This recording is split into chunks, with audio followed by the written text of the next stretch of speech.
अगर आप सभी लोग बजाज एलियांज लाइफ के future wealth gain second plan के बारे में जानना चाहते हैं तो वीडियो का डिस्क्रिप्शन चेक करना। वीडियो के डिस्क्रिप्शन में आपको इस प्लान से संबंधित वीडियो का लिंक मिल जाएगा। आज की वीडियो का श्रेय जाता है श्रीमान जी के कमेंट को। श्रीमान जी, आपके कमेंट के लिए बहुत बहुत धन्यवाद। जैसा कि आप लोग जानते हो कि चैनल पे life insurance, ULIP plan, pension plan, mutual fund, government saving scheme and post office scheme से संबंधित जितनी भी वीडियोस आती हैं वो आप ही लोगों के प्रश्न सुझाव कमेंट के अनुसार आती हैं। इसलिए चैनल पे जुड़े रहिएगा और उसके लिए सिर्फ आपको चैनल को सब्सक्राइब करके नोटिफिकेशन बेल को ऑन कर लेना है और वीडियो को लाइक एंड शेयर कर देना है, जिससे सभी वीडियो आपको उचित समय पे मिल जाएं। हेलो एवरीवन, बहुत बहुत स्वागत है आप सभी का। आप देख रहे हैं यू द रियल। मैं हूं आपका अपना निजी सलाहकार अमित राज शर्मा। आज की वीडियो में हम Bajaj Allianz life insurance company limited future wealth gain fourth plan के बारे में जानेंगे। आपको पता है कि ये प्लान एक यूनिट लिंक प्लान है और आप जानते ही हो कि यूनिट लिंक प्लान में बाजार संबंधित जोखिम होता है। साधारण शब्दों में समझे, हम जो प्रीमियम पे करेंगे कंपनी हमारे द्वारा चुने गए फंड के माध्यम से उस प्रीमियम को मार्केट में इन्वेस्ट करेगी, जहां पे बाजार संबंधित जोखिम हमें बेयर करना होता है। जैसे ही पॉलिसी टर्म कंप्लीट हो जाता है यूलिप प्लान में, तो क्या होता है, फंड वैल्यू जो होता है ना वो मैच्योरिटी पे मिलता है, जिसे हम किस्तों में भी ले सकते हैं इस प्लान के अंदर। आप जानते हो कि यूलिप प्लान के अंदर पहले 5 साल जो होता है वो लॉकिंग पीरियड के होते हैं, यानी कि किसी भी तरीके का मनी का विड्रॉल या लिक्विडिटी हमें नहीं मिलता है, क्योंकि ये यहाँ पे लॉकिंग पीरियड होता है। ठीक है, इस प्लान में 2 अलग अलग पोर्टफोलियो स्ट्रेटेजी के ऑप्शन आपको मिल जाते हैं। पहला है wheel of life portfolio strategy. समझने के लिए वीडियो को फुल स्क्रीन पे कर लेंगे तो हमें पता लगेगा कि wheel of life portfolio strategy में हमें blue chip equity fund, equity growth fund second, accelerated mid cap fund second, ये जो 3 फंड हैं इसके आगे टोटल लिखा है। इसका मतलब क्या होगा कि इक्विटी, क्योंकि ये तीनों जो फंड है ये इक्विटी ओरिएंटेड फंड होते हैं। उसके बाद में 2 डेट फंड हैं, जैसे कि bond fund and liquid fund, यानी कि टोटल 5 फंड का हमें कॉम्बिनेशन मिलेगा। अब यहाँ पे लिखा है ईयर्स टू मैच्योरिटी, यानी कि मैच्योरिटी आने में जितने साल बाकी हैं वो यहाँ पे लिखे। मान लो कि आपका पॉलिसी टर्म 20 साल का है या उससे ज्यादा का है, तो ऐसे में जो 20% प्रीमियम होगा, मैं एक रफली आइडिया दे रहा हूं यहाँ पे, ठीक है, एग्जैक्टली 20% जो प्रीमियम होगा ब्लू चिप इक्विटी फंड में जाएगा, 50% इक्विटी ग्रोथ फंड सेकंड में जाएगा, 30% चला जाएगा accelerated mid cap fund second के अंदर, 100% इक्विटी में रहेगा, डेट में कुछ भी नहीं, बॉन्ड फंड में कुछ भी नहीं, लिक्विड फंड में कुछ भी नहीं। यही चीज यहाँ पे फॉलो होगी 19वें ईयर पे, जहां पे एक चीज आप देख रहे हो कि ब्लू चिप इक्विटी फंड के अंदर 30% हो जाएगा, यानी कि मैच्योरिटी आने में जो 19 साल बचे, ठीक है। और accelerator mid cap fund second के अंदर 20% चला जाएगा आपके प्रीमियम का, ठीक है। और बाकी इक्विटी ग्रोथ फंड सेकंड में 50% ही रहेगा, बाकी डेट फंड के अंदर कुछ भी नहीं जाएगा। अब आप यहाँ पे ध्यान से देखिए, आपको क्लियरली यहाँ पे पता लग रहा है। उसके बाद में जैसे हमने 20 साल का यहाँ पे लिया था पॉलिसी टर्म, हमने ये माना, तो 19वें जब मैच्योरिटी आने में 19 साल बचे उसका मैंने बता दिया। अब मैच्योरिटी आने में जो 18वें साल, 17वां साल और 16वां साल बचेगा, उसमें सेम ही रेशो फॉलो हो जाएगा। 30 blue chip equity, 50% equity growth fund second, 20% accelerated mid cap fund second के अंदर। फिर जब मैच्योरिटी आने में 15 साल बच रहे हों, तो ऐसे में 40-40 का रेशो हो जाएगा, किसमें, blue chip equity and equity growth fund second में, 15% रह जाएगा accelerated mid cap fund second में, टोटल 95% इक्विटी में, और 5% बॉन्ड फंड में चला जाएगा, ठीक है। अब आप यहाँ पे देखेंगे जब मैच्योरिटी आने में 14 साल बचेंगे, 13 साल बचेंगे, 12 साल बचेंगे। अब यहाँ पे देखेंगे कि जो एक्सेलरेटेड मिड कैप फंड का जो प्रोपोजिशन था इन्वेस्टमेंट का वो घटता चला जाएगा, 10% ही रह गया, और 10% क्या हुआ उसमें से बॉन्ड फंड के अंदर चला गया, ठीक है। और फिर क्या हुआ, जब 13वां साल मैच्योरिटी आने में 13वां साल बच रहा था, तो 5% रह गया हमारा accelerated mid cap fund second में, और 15% बॉन्ड फंड में हो गया। तो यहाँ पे आपको क्लियरली समझ में आ गया कि जैसे जैसे मैच्योरिटी आने में कम समय यहाँ पे बचता जा रहा है, वैसे वैसे यहाँ पे हमें एक्सेलरेटेड मिड कैप फंड में कुछ भी इन्वेस्टमेंट नहीं रहने वाला है, उसको उठा के कंपनी बॉन्ड फंड के अंदर मूव कर देगी। लेकिन जैसे ही मैच्योरिटी आने में 11वां साल बच रहा होगा, फिर इक्विटी ग्रोथ फंड सेकंड जो है वहां पे 35% रह गया, यानी कि 25% और कंपनी ने यहाँ से यूनिट को मूव कर देगी बॉन्ड फंड के अंदर, क्योंकि वहां पे 25% हो गया, ठीक है। फिर जैसे ही मैच्योरिटी आने में 10 साल बचेगा, या 9 साल बचेंगे, या 8 साल बचेंगे, या 7 साल बचेगा, या 6 साल बचेगा, तो यहाँ पे ब्लू चिप इक्विटी फंड में तो 40% ही इन्वेस्टमेंट रहेगा रफली। बाकी जो इक्विटी ग्रोथ फंड सेकंड है वहां से 5% घटना चालू हो जाएगा, 30% रह गया, 10 साल मैच्योरिटी के रह गए हैं, तो 30% हो गया बॉन्ड फंड के अंदर, फिर 25% हो गया इक्विटी ग्रोथ फंड सेकंड में, जब मैच्योरिटी आने में 9 साल बचे, 35% हो गया बॉन्ड फंड में। तो सेम यहाँ पे इक्विटी ग्रोथ फंड सेकंड में से हर साल 5-5% घटता गया, और उसको बॉन्ड फंड की तरफ इन्होंने बढ़ा दिया, जिससे क्या हो, इक्विटी का जितना भी ग्रोथ होना था, जो रिस्क मैनेज करना था, वो बॉन्ड फंड के थ्रू यहाँ पे कर लिया। जैसे ही मैच्योरिटी आने में 6 साल बचे तो 10% रह गया इक्विटी ग्रोथ फंड सेकंड में, 50% बॉन्ड फंड। जैसे ही मैच्योरिटी आने में 5 साल बच रहे होंगे, 40% रह जाएगा ब्लू चिप इक्विटी फंड में। अब यहाँ पे इक्विटी ग्रोथ फंड सेकंड और एक्सीलरेटर मिड कैप फंड में कुछ भी नहीं रहेगा, वो सारा चला गया आपका 55% के रूप में बॉन्ड फंड के अंदर, और 5% जो रहा वो लिक्विड फंड में कंपनी ने ट्रांसफर कर दिया। इस तरीके से अब आप पूरी तरीके से यहाँ पे समझ चुके हो कि इक्विटी से जितना भी एक्सपोजर गेन किया या कैपिटल गेन हुई, उसको बॉन्ड फंड और लिक्विड फंड में कंपनी ट्रांसफर कर देगी। फलस्वरूप जब मैच्योरिटी आने में आखिरी के 5 साल बच रहे होंगे तो ब्लू चिप इक्विटी फंड में से भी जो यूनिट्स होंगी वो ट्रांसफर कर दी जाएंगी बॉन्ड फंड और लिक्विड फंड के अंदर। आप यहाँ पे स्क्रीन पे ये चीज देख रहे हैं। जैसे मैच्योरिटी आने में जब आखिरी साल बचेगा तो सारी की सारी जो यूनिट होंगी वो आपके बॉन्ड फंड में होंगी और लिक्विड फंड में होंगी। क्यों? क्योंकि इक्विटी जो होती है वो वॉलेटाइल होती है ज्यादा, वहां पे ज्यादा ही एकदम से नेगेटिव रिटर्न हो सकता है, ऐसी पूरी पॉसिबिलिटी होती है। तो उससे ही सेव रखने के लिए ऐसा यहाँ पे किया जाता है। ठीक है, ये चीज आपको यहाँ पे समझ में आ गई होगी, मैं इस चीज की आशा करता हूँ, जिससे आपका गेन बना रहे, इसलिए व्हील ऑफ लाइफ में ऐसा होता है। फिर नेक्स्ट ऑप्शन है यहाँ पे इन्वेस्टर सिलेक्टेबल पोर्टफोलियो स्ट्रेटेजी। अगर इस स्ट्रेटेजी को चुनते हैं तो 18 फंड के अलग अलग ऑप्शन है। आप अपनी इच्छा के अनुसार फंड चुनते हैं, अपनी इच्छा के अनुसार आप प्रीमियम का रेशो डिसाइड करते हैं कि किस फंड में कितना प्रीमियम आपको इन्वेस्ट करना है, और अनलिमिटेड फ्री स्विचेस आप कर पाते हो एक फंड से दूसरे फंड में, लेकिन जो मिनिमम वैल्यू है 5,000 रुपए की होनी चाहिए। अगर आपको लगता है पॉलिसी एनिवर्सरी से 30 दिन पहले, यानी कि एक पॉलिसी ईयर कंप्लीट होने से 30 दिन पहले कि आपको पोर्टफोलियो स्ट्रेटेजी ऑप्शन चेंज करना है, तो आप इंश्योरेंस कंपनी को डायरेक्टली कांटेक्ट करके कर सकते हो। आइए अब जानते हैं बजाज एलियांज लाइफ के future wealth gain 4th plan के एलिजिबिलिटी क्राइटेरिया के बारे में। इस प्लान को लेने के लिए जो आयु सीमा रखी गई है वो 0 से लेकर 60 साल तक की है, यानी कि नाबालिग से लेकर के वयस्क यानी कि सीनियर सिटीजन के लिए भी ये प्लान लिया जा सकता है। मैच्योरिटी एज का लिमिट है कम से कम 18 साल, अधिकतम 75 साल। अगर आपने 10 साल का पॉलिसी टर्म लिया तो 5 साल, 7 साल और 10 साल का प्रीमियम पेमेंट टर्म आप ले पाएंगे। अगर 15 साल या 25 साल का पॉलिसी टर्म लेंगे तो 5 साल, 10 साल, 15 साल और 7 साल का आपको प्रीमियम पेमेंट टर्म मिल जाएगा। बाकी 25 साल का ऑप्शन भी ले सकते हो, क्योंकि रेगुलर प्रीमियम पेमेंट टर्म का ऑप्शन भी अवेलेबल है। सालाना 50,000 रुपए मिनिमम प्रीमियम का लिमिट है, छमाही 30,000 रुपए का, तिमाही 15,000 रुपए का, और मासिक किस्तों में प्रीमियम पे करोगे तो कम से कम 5,000 रुपए तो पे करने होंगे। और ऑटो डेबिट मोड पे ही आपको मंथली मोड मिल पाता है, अन्यथा नहीं। मिनिमम सम अश्योर्ड का जो लिमिट है इस प्लान के अंदर, अगर आपकी आयु 50 साल से कम है तो सालाना प्रीमियम का 7 गुना तक आप मिनिमम सम अश्योर्ड ले सकते हैं। अगर आपकी आयु 50 साल की है या 50 साल से ज्यादा की है तो सालाना प्रीमियम का 5 गुना तक आप मिनिमम सम अश्योर्ड ले पाएंगे, यानी कि लाइफ कवर।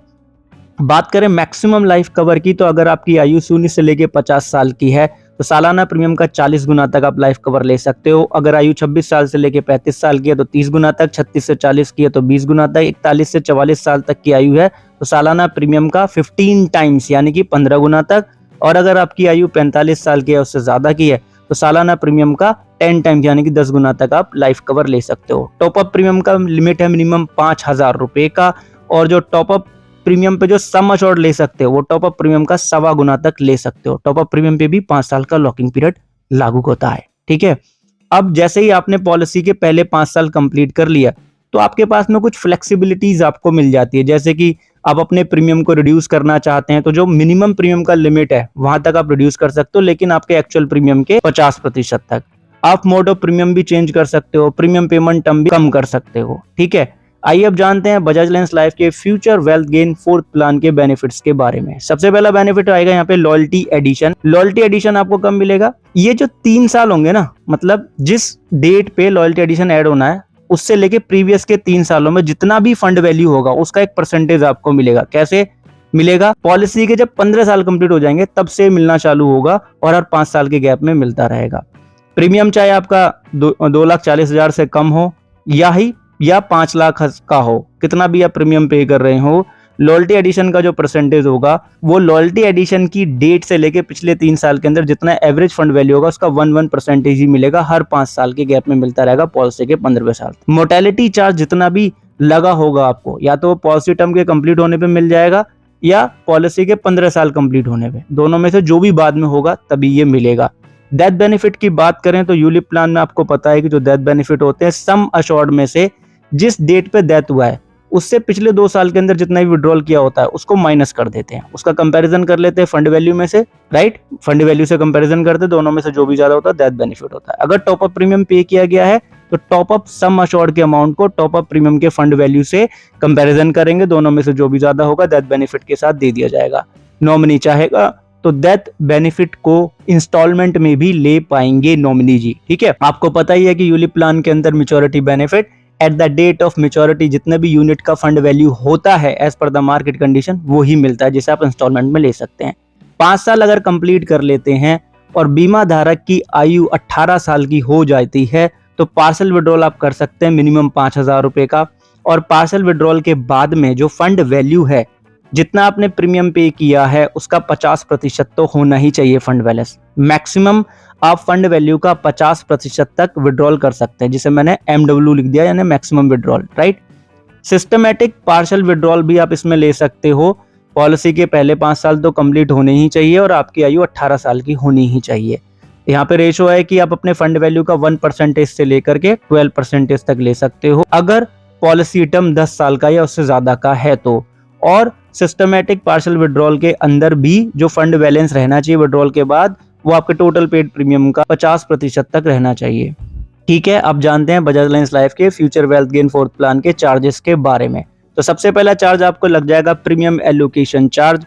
अगर आप एनुअल मोड में प्रीमियम पे कर रहे हैं और आपका सालाना प्रीमियम 2,40,000 रुपए से कम है तो पहले 5 साल 6% लगेगा प्रीमियम का, 6 से 10 साल 3% लगेगा, राइट। और अगर आपका प्रीमियम 2,40,000 रुपए का है सालाना लेकिन 5 लाख से कम है तो पहले 5 साल हर साल 3% लगेगा, प्रीमियम का परसेंटेज है ये, और आगे भी 6 से 10 साल तक भी 3% ही। अगर आपका प्रीमियम सालाना 5 लाख रुपए का उससे ज्यादा है तो हर साल प्रीमियम का 1% आपको प्रीमियम एलोकेशन चार्ज देना होगा, पहले साल से लेकर 10वें साल तक। अगर आप हाफ ईयरली, क्वार्टरली या मंथली बोर्ड में प्रीमियम पे कर रहे हैं, प्रीमियम 2.4 लाख से कम है तो पहले 5 साल 5%, उसके बाद में 10वें साल, 6ठे साल से लेकर 10वें साल तक 3% लगेगा।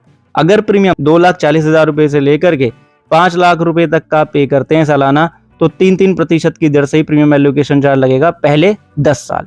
अगर प्रीमियम 5 लाख रुपए का सालाना है उससे ज्यादा है तो हर साल 1% आपके प्रीमियम का प्रीमियम एलोकेशन चार्ज लगेगा। 11वें साल से प्रीमियम एलोकेशन चार्ज आपको नहीं लगेगा इस प्लान के अंदर, ये चीज आप जानते हैं। पॉलिसी एडमिनिस्ट्रेशन चार्ज का जो मैक्सिमम लिमिट है मंथली का, पर मंथ का, वो 500 रुपए का होगा, इससे ज्यादा नहीं होगा as per the policy brochure, हमें ये पता चलता है। Policy discontinue charge, surrender charge आपको लग सकता है 1,000 रुपए से लेके 6,000 रुपए के बीच में, मैक्सिमम डिपेंड करेगा कि किस साल में आपने सरेंडर किया और आप प्रीमियम कितना पे कर रहे थे हर साल, राइट। और जब आप पॉलिसी को डिसकंटिन्यू कर देते हैं तो आपकी जो यूनिट होती है पॉलिसी डिसकंटिन्यू फंड में जाती है, यानी कि मनी मार्केट इंस्ट्रूमेंट में 0 से लेके 40% तक जा सकता है, या फंड मैनेजर ऐसा भी कर सकते हैं कि गवर्नमेंट सिक्योरिटीज के अंदर ही 60% से लेके 100% वो मूव कर दें। यहाँ पे आपको रिस्क नहीं होता है, ये very low risk in nature होता है। और यहाँ पे कहा जाता है कि पॉलिसी डिसकंटिन्यू फंड के अंदर कम से कम 4% का तो आपको रिटर्न मिलना ही होता है। ये पॉलिसी डिसकंटिन्यू फंड के बारे में आपको बताया। आइए अब जानते हैं इस प्लान के फंड ऑप्शन के बारे में, किसके, Bajaj alliance future wealth gain fourth के, राइट। पहला फंड है equity growth fund second.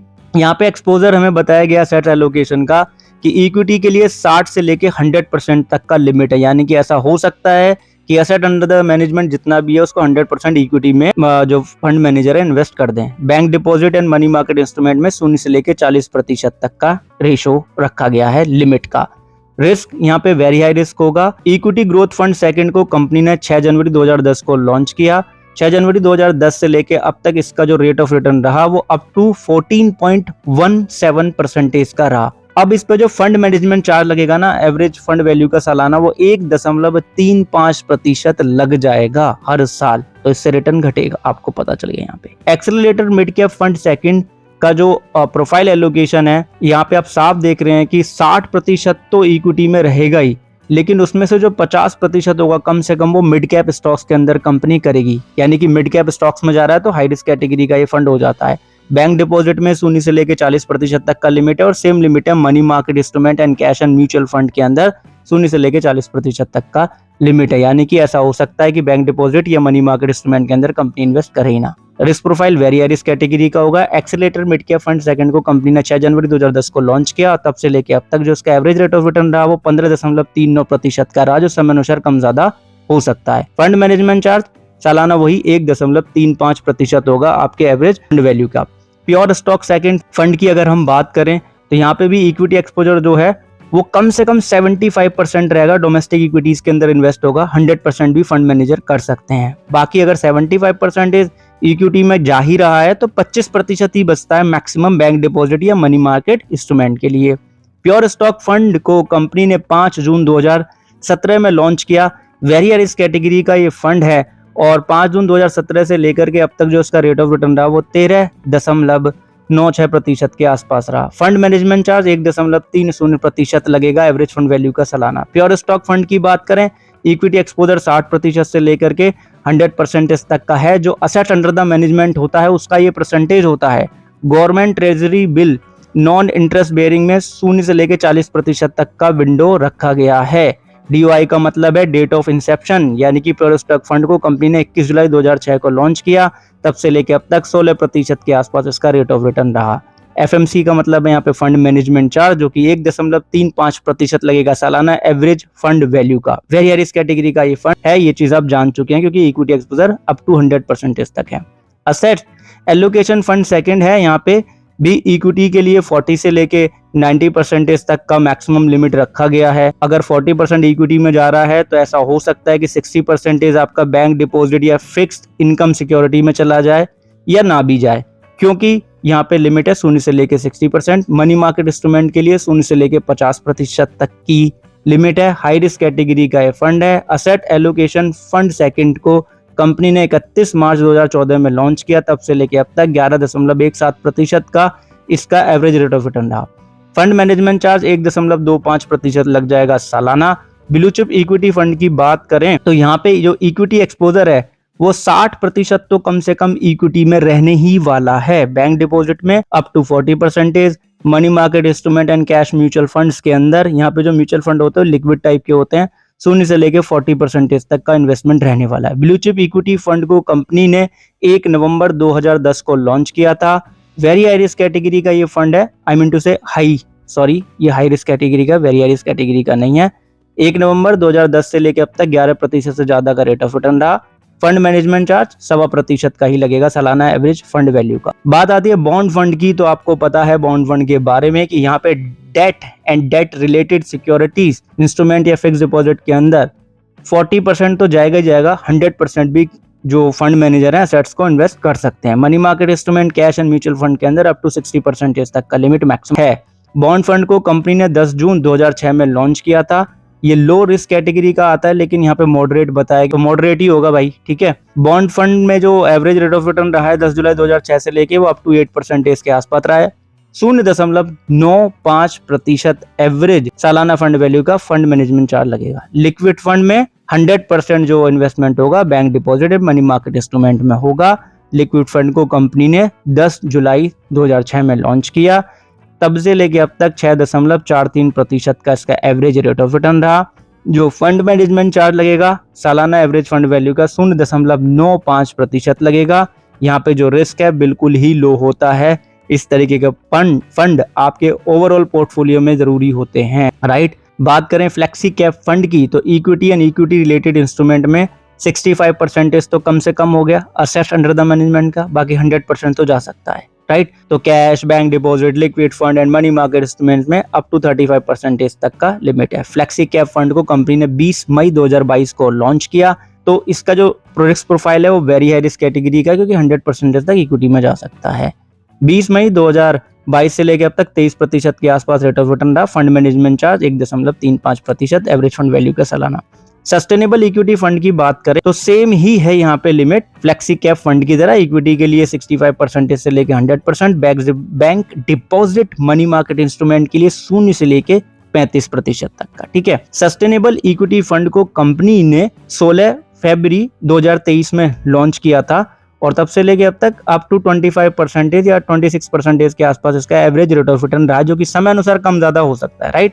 Very risk category का ये फंड है, इसलिए जो फंड मैनेजमेंट चार्ज है वो सालाना एवरेज फंड वैल्यू का 1.35% लगेगा। तो अब तक आप ये समझ गए हो जितने भी फंड वेरियस कैटेगरी के हैं वहाँ पे फंड मैनेजमेंट चार्ज 1.35% है एवरेज सालाना फंड वैल्यू का। स्मॉल कैप फंड की बात करें 23 मई 2023 को कंपनी ने लॉन्च किया। इक्विटी के लिए एक्सपोजर बिल्कुल सेम है यहाँ पे 65% से लेके 100% तक। Bank deposit and money market instrument के लिए 0 से लेके 35% तक। 0 का मतलब होता है कि अगर फंड मैनेजमेंट चाहे तो कुछ भी इन्वेस्ट ना करें, right. Very high risk category का ये फंड है और इन डेट ऑफ इंसेप्शन से लेके अब तक अप टू 55% तक का रेट ऑफ रिटर्न रहा है। तो fund management charge 1.35%। Dynamic asset allocation fund की बात करें तो 10% से लेकर 90% तो इक्विटी में जाएगा ही जाएगा, कम से कम 10% भी जा सकता है। डेट एंड डेट से रिलेटेड इंस्ट्रूमेंट में कम से कम 10% जा सकता है, अधिकतम 90% भी जा सकता है, इन्वेस्ट हो सकता है। मनी मार्केट में 0 से लेकर 80% तक का। अगेन याद दिला दूं, जो असेट्स अंडर द मैनेजमेंट होगा उसका एक प्रोपोर्शन इन्वेस्ट किया जाता है। डायनेमिक एसेट एलोकेशन फंड को 25 सितंबर 2023 को कंपनी ने लॉन्च किया। हाई रिस्क कैटेगरी का फंड है। 25 सितंबर 2023 से लेकर अब तक 13.40% का रेट ऑफ रिटर्न रहा। फंड मैनेजमेंट चार्ज सालाना एवरेज फंड वैल्यू का 1.35% रहने वाला है। नेक्स्ट जो फंड ऑप्शन है यहाँ पे वो है mid cap index fund. Mid cap index fund के अंदर भी जो इक्विटी का जो लिमिट है वो अगेन सेम ही है जैसे प्रीवियस फंड में बताया, 65% से लेके 100%। Bank deposit money market instrument up to 35%। Mid cap index fund को कंपनी ने 28 नवंबर 2023 को लॉन्च किया। हाई रिस्क कैटेगरी का फंड है ये और 28 नवंबर 2023 से लेकर अब तक अप टू 26% तक का रेट ऑफ रिटर्न रहा। एवरेज सालाना फंड वैल्यू का 1.35% फंड मैनेजमेंट चार्ज लगेगा। Small cap quality index fund में इक्विटी एंड इक्विटी से रिलेटेड जो इंस्ट्रूमेंट है 65% से लेके 100%। Cash, bank deposit, liquid fund, money market instrument में 0 से लेके 35% तक का लिमिट। अब ये जो small cap quality index fund है कंपनी ने इसको 15 मार्च 2024 को लॉन्च किया।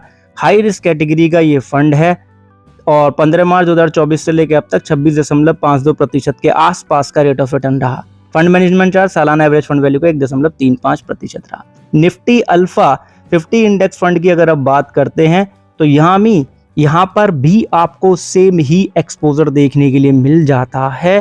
फंड मैनेजमेंट चार्ज भी यहाँ पे सेम ही है 1.35% सालाना एवरेज फंड वैल्यू का और 15 जुलाई 2024 को कंपनी ने लॉन्च किया। वेरियस कैटेगरी का फंड है। आप पॉज करके यहाँ पे पढ़ ही लीजिएगा कि इक्विटी एंड इक्विटी से रिलेटेड अप टू 65% मिनिमम है, मैक्सिमम 100% भी है। अब ये नया फंड है तो इसका रेट ऑफ रिटर्न अभी अवेलेबल नहीं है। निफ्टी 200 अल्फा 30 इंडेक्स फंड 17 सितंबर 2024 को कंपनी ने लॉन्च किया। वेरियस कैटेगरी का ये फंड है, इस वजह से इसके रेट ऑफ रिटर्न के बारे में अभी हमें नहीं पता है। असेट्स एलोकेशन बिल्कुल सेम ही है निफ्टी अल्फा 50 इंडेक्स फंड की तरह और फंड मैनेजमेंट चार्ज भी सेम ही है सालाना एवरेज फंड वैल्यू का 1.35%। फंड नंबर 17 है निफ्टी 200 मोमेंटम 30 इंडेक्स फंड।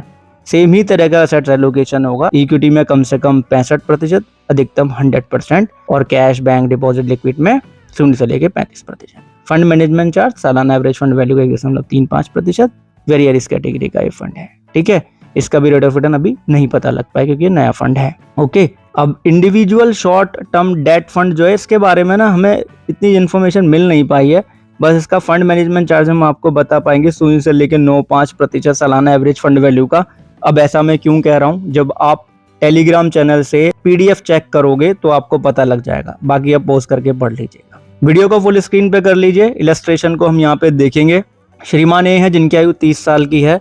15 साल का पॉलिसी टर्म लिया, 15 ही साल का लिया प्रीमियम पेमेंट टर्म, यानी कि रेगुलर प्रीमियम पेमेंट टर्म लिया। सालाना 1 लाख रुपए का प्रीमियम पे कर रहे हैं और सालाना प्रीमियम का 10 गुना उन्होंने लिया लाइफ कवर, यानी कि 10 लाख। अगर 8% का रेट ऑफ रिटर्न रहा तो 23,96,552 रुपए उनको मिल सकते हैं मेच्योरिटी पे। अगर 4% का रेट ऑफ रिटर्न रहा तो 17,27,808 रुपए उनको मिल सकते हैं। और मिनिमम डेथ बेनिफिट तो मृत्यु होने पे 10 लाख तो है ही, या फिर टोटल पेड प्रीमियम का 105% ये कम से कम होता ही है। अब देखिए यहाँ पे स्क्रीन को फुल स्क्रीन पे कर लेंगे तो आपको पता लगेगा। 1 लाख रुपए का सालाना प्रीमियम पे करा तो प्रीमियम एलोकेशन चार्ज लग गया उस पर 6,000 रुपए का। 94,000 रुपए का प्रीमियम डिपॉजिट हुआ, यानी कि इन्वेस्ट होने जाएगा तो उसमें 885 रुपए का मोर्टेलिटी चार्ज लग गया। 1,434 रुपए का GST लग गया। 1,080 रुपए का पॉलिसी एडमिनिस्ट्रेशन चार्ज लग गया और 1,455 रुपए का फंड मैनेजमेंट चार्ज लग गया। तो एंड में 96,428 रुपए का फंड बचा। ठीक है, पॉज करके पढ़ लीजिएगा। इस तरीके से यहाँ पे चार्जेस लिखे हुए हैं, ऐसे चार्ज लगेंगे और ऐसा इफेक्ट इसका होगा। पीडीएफ आपको टेलीग्राम चैनल पे दे दूंगा क्योंकि वीडियो बहुत ज्यादा लंबा हो रहा है। ठीक है, धैर्यपूर्वक वीडियो अंत तक देखने के लिए आपका बहुत बहुत धन्यवाद, बहुत बहुत आभार। टेलीग्राम चैनल का नाम है यू द रियल। ठीक है, सर्च कर लेना, लिंक वीडियो के डिस्क्रिप्शन में। अब यूलिप प्लान में इन्वेस्ट करने से पहले फंड के बारे में जानना चाहिए, इसलिए फंड के बारे में मैंने आपको शॉर्ट समरी दी और पीडीएफ आपको टेलीग्राम चैनल में दे दी। धन्यवाद आप सभी का, अपना ध्यान रखना और सोच समझ के इन्वेस्ट करना चाहिए क्योंकि ULIP plan is a subject to market risk.